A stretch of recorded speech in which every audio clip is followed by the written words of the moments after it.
WhatsApp YouTube family, स्वागत है सभी लोगों का द बिगनिंग आफ्टर दिन मानवा में। पिछले पार्ट में अपन लोगों ने देखा गाइडियन को पता चलता है कि दुश्मनों के पास भी शिप्स मौजूद है जिससे कि वो लोग कभी भी हमला कर सकते हैं। इस वाले वीडियो के बिल्कुल स्टार्टिंग में अपन देखते हैं गाइडियन खुद से काउंसिल के पास आता है और ये वाली खबर सुनाता है। काउंसिल के लिए ये खबर झटके की तरह होती है क्योंकि इन लोगों को ऑलरेडी उन दुश्मनों से लड़ने में दिक्कत आ रही है जो कि पहले से ही बीस्ट ग्लेड्स में छुपे हुए हैं, और अब अगर दुश्मनों के पास शिप्स मौजूद है इसका मतलब वो लोग हजारों सोल्जर्स को डिकेथिन पे ला सकते हैं बड़ी आसानी से। एल्डिर कहते हैं क्या ये बात वर्थ इट है इतना बड़ा रिस्क लेने के लिए। उस एलेक्रियन लेडी सिंथिया ने बताया कि उसके लोग बीस्ट ग्लेड्स में अपनी आर्मी को इकट्ठा करने वाले हैं, लेकिन अब ये मानना बहुत बड़ी बेवकूफी होगी कि विट्रा का सिर्फ इतना ही प्लान था। अब अपने पास कोई भी चॉइस नहीं है,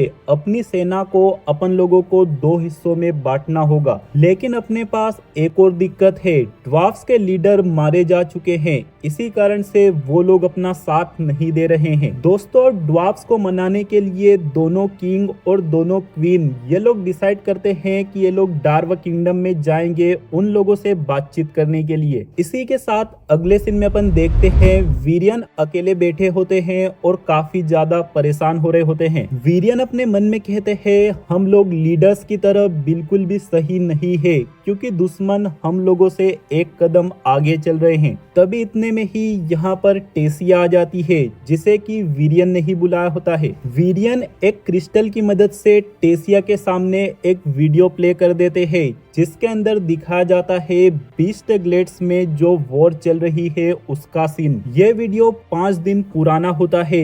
वीरियन कहते हैं हम लोगों ने टोटल 400 लोगों को भेजा था लेकिन उनमें से 220 लोग मारे गए। इन लोगों की जिम्मेदारी मेरे ही कंधों पर थी और मेरे कारण से इतने सारे सोल्जर्स ने जान गंवा दी है। मैं ये बात तुम्हें इसलिए बता रहा हूँ क्योंकि अब तक मैं एक मतलबी ग्रैंडफादर की तरह तुम्हारा फायदा सोच रहा था, इसी कारण से अभी तक मैंने तुम्हें बैटल में नहीं भेजा, ये बात जानते हुए भी कि तुम काफी ज्यादा केपेबल मेज हो। मैंने तुम्हें अभी तक इसलिए रोक के रखा था क्योंकि भले ही तुम काफी ज्यादा टैलेंटेड मेज हो लेकिन अगर एक भी गलती हो जाए तो मैं खुद को माफ नहीं कर पाऊंगा। लेकिन अब वो टाइम आ चुका है। टेसिया, तुम खुद से देख चुकी हो तुम्हें किस चीज का सामना करना पड़ेगा, इसीलिए मैं ये जानना चाहता हूँ कि ये सब देखने के बाद भी क्या तुम बैटल का हिस्सा बनना चाहती हो। ऐसा सुनते ही बिना किसी दूसरे विचार के टेसिया एकदम फुल जोश में कहती है हाँ बिल्कुल। लेकिन अभी भी वीरियन ने टेसिया के सामने एक कंडीशन रखी है कि टेसिया को खुद को प्रूव करना होगा वीरियन के सामने। इसी के साथ अगले सीन में अपन देखते हैं वीरियन और टेसिया एक दूसरे के सामने खड़े हो जाते हैं लड़ने के लिए। इसी के साथ जैसे ही टेसिया वीरियन के ऊपर हमला करती है, वीरियन टेसिया के सारे हमलों से बच रहे होते हैं और इतने में ही अचानक से टेसिया का हाथ पकड़कर उसे जोर से जमीन पर पटक देते हैं। लेकिन टेसिया अपनी जड़ों का इस्तेमाल करती है और अपने आप को सेफली वापस संभाल लेती है। यह देखकर वीरियन भी थोड़ा इम्प्रेस हो जाते हैं और अब इन लोगों के बीच में असली बैटल शुरू हो जाती है। और थोड़ी ही देर में अपन लोग देखते हैं भाई साहब टेसिया अपनी बीस्ट विल की सेकेंड फेज को एक्टिवेट कर लेती है। वीरियन शुरुआत से ही अपनी सेकेंड फेज में होते हैं, इसी कारण से इन लोगों के बीच में एकदम धमाकेदार बैटल शुरू हो जाती है। तभी थोड़ी ही देर में अपन देखते हैं वीरियन मौका देखते हुए टेसिया को एक लात खींच कर मार देते हैं और उसे बहुत जल्दी से काबू करके हरा देते हैं। यह देखकर टेसिया काफी ज्यादा दुखी हो जाती है और सोच रही होती है कि अब वो बैटल में नहीं जा पाएगी और कहती है ग्रैंडपा आपने मुझे हरा दिया। लेकिन वीरियन कहते हैं कि बैटलफील्ड में तुम्हें मुझे ग्रैंडपा की जगह पर कमांडर कहना होगा। ऐसा सुनकर टेसिया काफी ज्यादा खुश हो जाती है, लेकिन वीरियन टेसिया के ऊपर कुछ रेस्ट्रिक्शंस लगा देते हैं जिससे कि वो वॉर में ज्यादा सेफ रहे। साथ ही साथ ये भी कहते हैं कि टेसिया की बीस्ट विल उससे 100% मैच नहीं हुई है, इसी कारण से ज्यादा सेकेंड फेज को अवॉइड कर करना है। इसके बाद जैसे ही टेसिया यहाँ से जाने लग जाती है किंग और क्वीन से बात करने, वीरियन टेसिया को रोक कर कहते हैं, अब से तुम मुझे अपना ग्रैंडफादर मत समझना, मैं तुम्हें एक सोल्जर की तरह ट्रीट करूंगा। इसका मतलब मेरे सारे डिसीजंस इस कॉन्टिनेंट के भले के लिए होंगे, पर्टिकुलरली तुम्हारे भले के लिए नहीं होंगे। वीरियन को ऐसा कहने में काफी तकलीफ होती है, जो कि टेसिया भी फील कर पा रही होती है। इसी कारण से वो वीरियन को गले लगाकर यहाँ से चली जाती है। इसी के साथ अगले सीन में अपन देखते हैं वीरियन चले जाते हैं डायरेक्टर सिंथिया से मिलने, जो कि कोमा में होती है। ऑब्वियसली डायरेक्टर सिंथिया बात नहीं कर सकती है, अनकॉन्शियस है, लेकिन फिर भी वीरियन काफी सारी बातें कहने लग जाते हैं। वीरियन बताते हैं कि आज काउंसिल में क्या बात हुई शिप्स के बारे में, और उन्होंने टेसिया को भी परमिशन दे दी है लड़ने के लिए। वीरियन आगे कहते हैं कितनी मुश्किल बात है,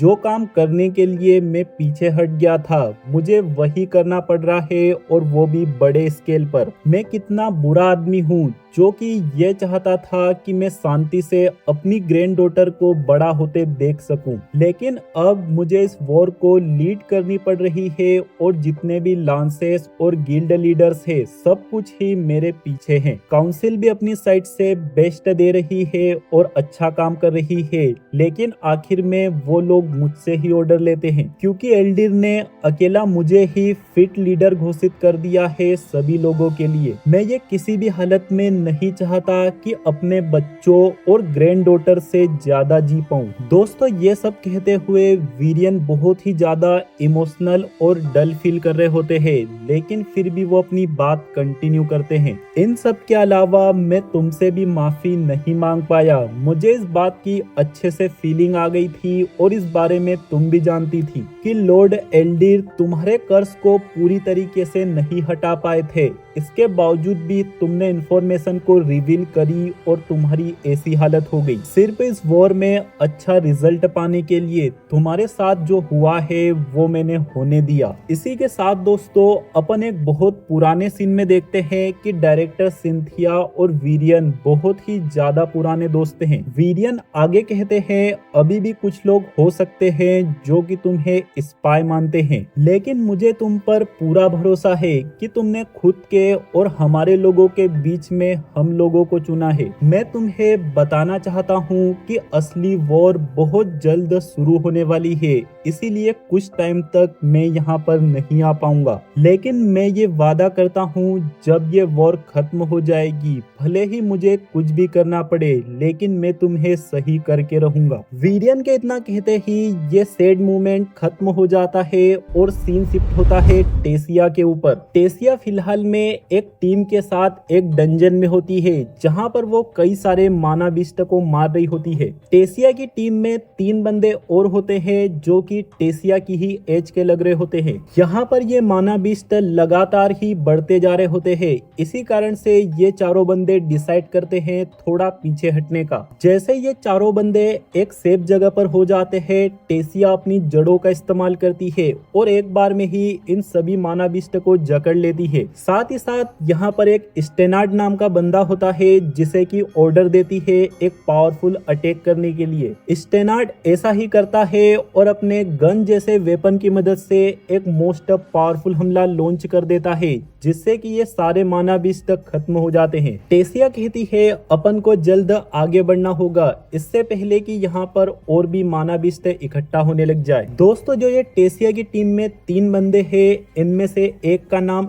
स्टेनार्ड है, दूसरे का नाम है डार्वस और ये तीसरी लड़की जिसका नाम है कारिया। ये तीनों आपस में काफी अच्छे दोस्त लग रहे होते हैं, क्योंकि एक दूसरे की कुछ ज्यादा ही टांग खींच रहे हैं। और ये बंदा डार्वस ये तो टेसिया की ही मजे लेने लग जाता है। एक बार आर्थर को आने दो दोस्तों, बहुत मारेगा इस बंदे को। इसी के साथ दोस्तों आगे बढ़ते हुए ये लोग एक बहुत ही बढ़िया जगह पर चले जाते हैं। मतलब इन लोगों ने डंजन के अंदर रहने की एक बहुत ही शानदार जगह बनाकर रखी है। यहाँ पर आते के साथ से सबसे पहले ये चारों नहा धोकर फ्रेश हो जाते हैं। और दोस्तों अब अपन को बताया जाता है कि 3 महीने का टाइम स्किप हो चुका है और इन चारों की टीम 3 महीने पुरानी है और टेसिया इनकी लीडर है। तभी इतने में ही अपन देखते हैं भाई साहब यहाँ पर एंट्री होती है ट्विन हॉर्न्स की। टेसिया इनको देखकर काफी ज्यादा खुश हो जाती है और टेसिया अपने सारे दोस्तों का आपस में इंट्रोडक्शन कराती है। यह डार्वस नाम का बंदा तो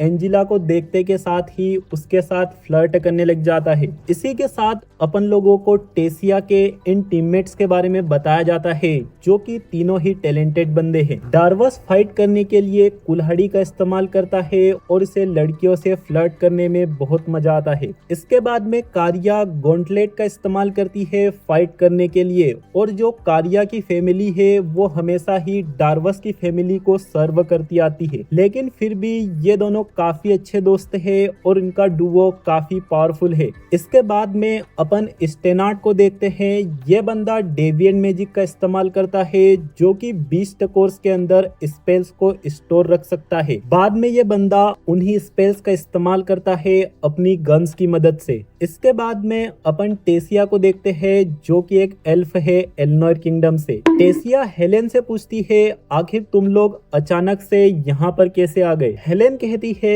हम लोग वॉल के पास से आए हैं यहाँ पर ताकि तुम लोगों की मदद कर सके स्काउटिंग में। दोस्तों इन लोगों ने डिकेथिन की सेफ्टी के लिए एक बहुत ही बड़ी और मजबूत दीवार बना के रखी है डिफेंस पर्पस के लिए। टेसिया कहती है तो आपने वॉल के पास क्या देखा, क्या आपने एलेक्रियन आर्मी का सामना किया है। ऐसा सुनते ही पूरी की पूरी ट्विन हॉर्न्स का मुंह लटक जाता है।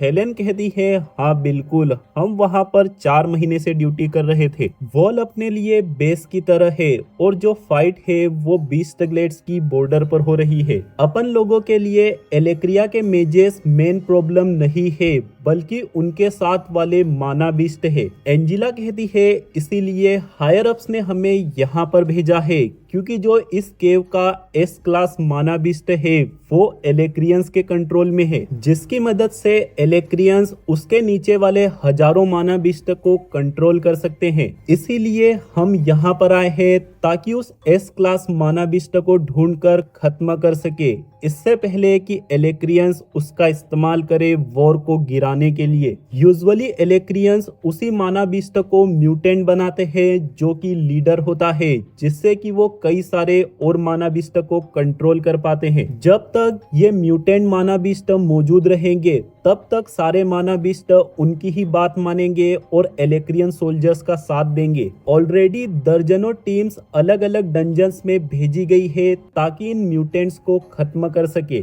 और जो हम ट्विन हॉर्न्स की ड्यूटी लगी हुई है इस डंजन के अंदर, इसका लीडर एक एस क्लास म्यूटेंट बीस्ट है जिसे कि किसी भी हालत में हरा कर मारना होगा, जिससे कि इस वॉर के ऊपर बहुत ही बड़ा फर्क पड़ेगा। टेसिया कहती है हेलेन मुझे फाइट्स के बारे में और भी डिटेल्स जाननी है, इसीलिए मुझे बताओ कि और क्या हुआ था वहां पर। इतने में एडम फ्रस्ट्रेट होकर गुस्सा हो जाता है और कहता है वॉर में लड़ना कोई बच्चों का खेल नहीं है। दोनों साइड के लोग मर रहे हैं और मौत सिर्फ उनको मिल रही है जो कि लक्की है। ऐसा सुनकर टेसिया सीरियस होकर कहती है एडम वॉर का मतलब मुझे भी अच्छे से पता है और मैं ये ऐसा इसलिए पूछ रही हूँ क्योंकि बहुत जल्द मेरी टीम की ड्यूटी भी वहीं पर लगने वाली है। एडम को काफी गुस्सा आ रहा होता है, इसी कारण से एंजिला उसे यहाँ से ले जाती है और डर्डन टेसिया से कहता है उसकी बात का बुरा मत मानना, वो सिर्फ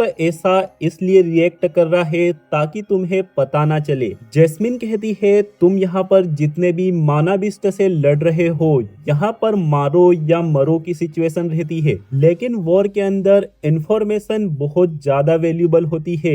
इसी कारण से दोनों साइड की आर्मी एक दूसरे के सोल्जर्स को बंदी बनाकर बहुत ज्यादा तड़पा रही है। जिस तरीके की लड़ाई वहां पर चल रही है ऐसे में सही और गलत का मतलब पता करना बहुत ज्यादा मुश्किल है। जैसे ही जैस्मिन इतना बताती है अपन देखते हैं यहाँ पर अचानक से ही एक घायल सोल्जर की एंट्री होती है। जैसे इस बंदे को ट्रीट किया जाता है और इसकी कंडीशन में सुधार आता है। यह बंदा सभी लोगों को डरते हुए इंफॉर्मेशन देता है कि जिस डंजन में इन लोगों की टीम गई हुई थी वहां पर सारे लोग बहुत ही बेरहमी के साथ म्यूटेशन वाले मानाबिस्ट के हाथों मारे गए। हैरानी की बात यह है कि उन मानाबिस्ट के ऊपर इंसानी हथियार लगे हुए थे जो कि ऑफ कोर्स एलेक्रियंस ने लगाए होंगे। यह बंदा वहीं पर कई दिनों तक छुप कर रहता है अपने आप को जिंदा रखने के लिए और फिर मौका देखकर यहाँ पर भाग कर आया है। यह बंदा आगे बोलता है और एक खतरनाक सी इंफॉर्मेशन को रिवील करता है